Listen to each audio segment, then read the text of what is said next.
It is about that time in fantasy football where there is no room to mess up if you want to get that #1 seed, squeak into the playoffs, or even just avoid the last place punishment. But picking up these players can absolutely destroy any hope you had for doing any of those things. So let's hop into the video of the waiver wire traps we should not be adding under any circumstances, because they will burn a hole through your roster and possibly even lose you a week by themselves. Let your league mates pick them up, waste their fab, waste their waiver priority, and make sure to stick around to the end of the video because I have a list of players that are safe to drop so you can free up some space on your bench. But the first trap is Keaton Mitchell, and before you say anything, I already know you're thinking, oh my goodness, this dude is trash, he's telling me not to pick up Keaton Mitchell, he's a complete league winner, I'm just gonna click off the video. Slow down. Yes, Keaton Mitchell has been super efficient. He's averaged 15 and 11 yards per carry the past 2 games and scored a touchdown. I understand, that's pretty impressive to do. But with that being said, he still cannot be startable in fantasy football anytime soon in the near future. Fantasy points don't always mean fantasy relevancy. Keep in mind that he only saw 4 total touches in the entirety of that game, and he's only averaging 6 carries a game. He saw 13% of the snaps last week compared to 14 for Justice Hill and 29 for Gus Edwards. And again, I know the snap share and usage percentage probably isn't going to stay the same for the entirety of the season. Right now, he's the RB3 in a 3-man committee. He might be able to work his way up past Justice Hill into the RB2 spot. But realistically, Gus Edwards can barely be started on his own, so how is a backup or a 50-50 split in that same backfield going to be startable? As long as the Ravens coaching staff does not change, which it's not going to, we're not going to see that big of a change in this backfield. They really all have lower upside. That's just how committee backfields work. If you look at the specific usage splits, Gus Edwards saw 100% of the goal line carries, 75% of the early down snaps, and over 50% of the total running back usage. Justice Hill had 100% of the snaps in the 2-minute drill, and Keaton Mitchell was just kind of left in between for whatever was left in the scraps of usage. Can and will those numbers go up? They probably will. Keaton Mitchell is the younger guy, the more explosive guy. Is he going to continue 15 yards per carry? No, but I wouldn't be surprised if this is some sort of 40-30-30 kind of split. Yes, I love Keaton Mitchell. He's a great young explosive rookie, but if he's in a 3-man running back by committee, even 4 if you want to count the usage Lamar gets on his feet, it's going to be a disaster for success. And his high yards per carry is already keeping him fantasy relevant, because if that goes down on the number of carries he's getting, he's going to be droppable. I'd rather want a guy like Zach Charbonnet, even Ty Chandler for this week, all guys that are in my must add off the waiver wire video. If you guys do want to see that, I'll have it pinned up at the top. It takes 2 seconds to watch. It has timestamps all throughout it. But not to mention, the Ravens have one of the hardest remaining schedules for running backs, especially in the fantasy playoffs. I'm just staying away from it. If you have them on your team, use them as trade bait. But I also do have my suspicions on the Cowboys wide receivers in Brandon Cooks, surprisingly, and Michael Gallup. Cooks I am a little bit less skeptical of and less worried about. If you're in a deeper league, he's a perfectly fine add, but if you're in 12 or less, I'm still a little bit worried, and I don't want you guys to drop crazy fab or waiver priority on him just because of his 32-point fantasy week. Again, like I talked about earlier, fantasy points don't always mean fantasy value. Came out last week in a game against the Giants where the Cowboys were favored by 20 points and saw 173 yards and 10 targets. Yes, that is amazing. That is huge. That was his best game in probably years, if I'm being honest. But if we're being realistic, again, he is a 30-year-old wide receiver that is past his prime, and he's only averaged 4 targets a game throughout the season until this game, which was projected to be a blowout. Can you pick him up off waivers? If you have an inexperienced league and league mates, I would do it. Try to use it in a trade package and put him in a 2-for-1 trade to get a better player and just use this high. But if you're in a competitive league, attaching Brandon Cooks to any kind of trade isn't going to give you any edge. Just keep him on the waiver wire. But Michael Gallup is a guy that I'm much more certain on. Again, circumstances, you want to pick up Cooks, fine. But Michael Gallup should be left on the waiver wire regardless. And this was a wide receiver that was on the brink of losing his wide receiver 3 spot last week, and just in the past couple weeks, his snaps had been decreasing since week 5. If you look at this chart, it's pretty apparent. He doesn't have a consistent target share. Even in last week's game where he had a good fantasy day, his targets were still not efficient. A touchdown saved his day. He's 4th in pecking order of targets behind Brandon Cooks, behind CeeDee Lamb, behind Jake Ferguson. Until we can see at least first off his snap share go up, we should not be rostering him on any kind of league. But the next trap on the waiver wire is going to be Noah Brown, and I know this video seems like it's full of hot takes, but it's really just realism and being honest with ourselves. This guy is coming out of nowhere, back-to-back games with 150 receiving yards and a touchdown mixed in there, but is he a reliable guy? I don't think so. This was a game where we had no Nico Collins healthy, active, and playing in the roster, and Robert Woods was also coming into his first game off injury, so we saw a lower snap percentage because of it, so that put Noah Brown as the wide receiver 2 behind Tank Dell. And as we've seen so far for the remainder of the year, this is going to be a guy that's competing for the 4th spot behind Dalton Schultz, behind Nico Collins, behind Tank Dell, and with Robert Woods. Is the passing game there? Is the passing volume there? Yes, this is a really good offense over the past few weeks. A lot of touchdowns, a lot of yardage from CJ Stroud, but the opportunity for him just is not there. That is unless Nico Collins, unless Dalton Schultz, unless Tank Dell were to miss again a significant amount of time. If those were to happen, he would be a plug-and-play guy, just like we've seen over the past 2 weeks with no Robert Woods 2 weeks ago and then with no Nico Collins this week. But without any of that happening, he can't even be a flex guy, I guess you can roster him on your bench if you just want to wait for an injury. You shouldn't be using any kind of real fab or waiver priority on him. Again, when there's guys like Ty Chandler and Devin Singletary, all really good at season-long guys we can pick up. And moving into another guy that I cannot be trusting a trap on the waiver wire is Jayden Reed after one of his best games. This was his best game of the season. 5 targets for 84 yards, and he had a touchdown. That was almost a 20-point fantasy week, by far his best. In deeper leagues, you could be interested. Again, in standard 12 or less, you really shouldn't be. This is still a lackluster offense. It's not like the Texans, the Bengals, any of these really high-powered offenses that we can take lower level pieces from and still get value. This team is bottom 5 in pass attempts, and they're the 9th ranked offense in the NFL. That just puts all of these wide receivers and pass catchers at a disadvantage. If you can't stay on the field, you can't get yards, and you can't score points. But the true disadvantage for Jayden Reed and why I'm really not excited about him at all is because this offense uses a spread out scheme. There are 6 players in this offense that have 30 targets on the year, which might not seem that bad. Like, okay, yeah, I mean, like all of the receiving options have good target share. Well, no, number one, that's not actually that normal to be all over 30 targets in an offense that is not very good and bottom 10, but also the number 1 receiver only has 50 targets. So there really is no clear discrepancy of a wide receiver 1, 2, or 3, and we can expect that kind of value from them. It is a complete free-for-all. Luke Musgrave, Christian Watson, Romeo Doubs, Jayden Reed, even Aaron Jones, everybody's getting targets. It's all getting spread out. We cannot rely on him to be a good flex or fill-in guy if he just doesn't have a consistent target share. I don't trust Jordan Love to support multiple fantasy relevant guys when Christian Watson's fully healthy, Aaron Jones is fully healthy, all of these guys. But on the other hand, I do have to be fair. He is a rookie. He could increase his snap share throughout the season, but is he really going to be that valuable with an increased snap share? But very, very quickly, a guy I want to barely even talk about is Juju, a guy that's been seeing more resurgence again. But let me just shoot this down before we even start. He played 99% of the snaps last week, a season high, and he saw 1 target. This is just not a great offense. They're top 10 in passing attempts, but he still has not been efficient or seen a consistent target share all season. Demario Douglas has cemented himself as the wide receiver 1. There's really nobody else that can be viable outside of Hunter Henry, maybe. Don't pick up Juju. I know Kendrick Bourne had his season-ending injury. He's technically, I guess, the wide receiver 1/2.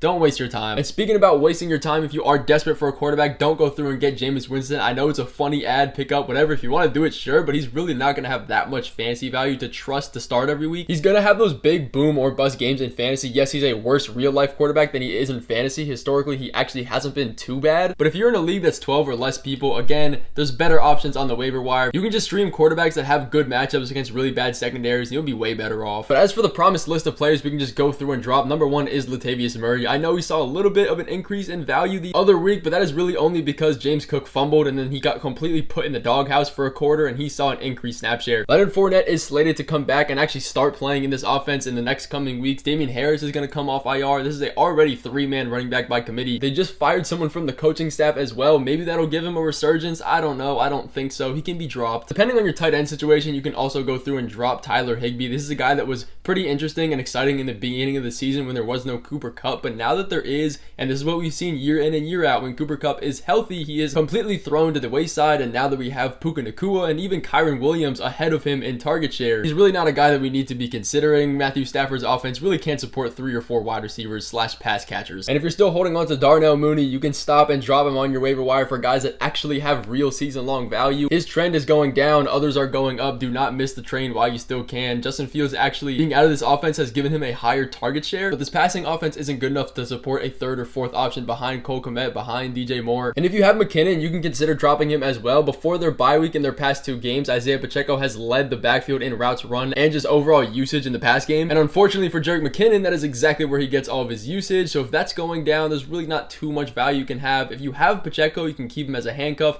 That's the only way I would keep him on my roster though. And a quick list of backup running backs we can drop: Samaje Perine, Zach Moss, Kenneth Gainwell, all guys we don't need to roster unless you have the handcuff. Javonte Williams, Jonathan Taylor, or DeAndre Swift, keep them on your roster if you're projected to make the playoffs, just in case as a safety blanket. Otherwise, get them off your roster. But that is going to finish off this video of the waiver wire traps we should not be adding. Make sure to hit that follow button and even like the video if you did enjoy it, because you do not want to miss tomorrow's video. I guarantee you that. I'll see you in that video.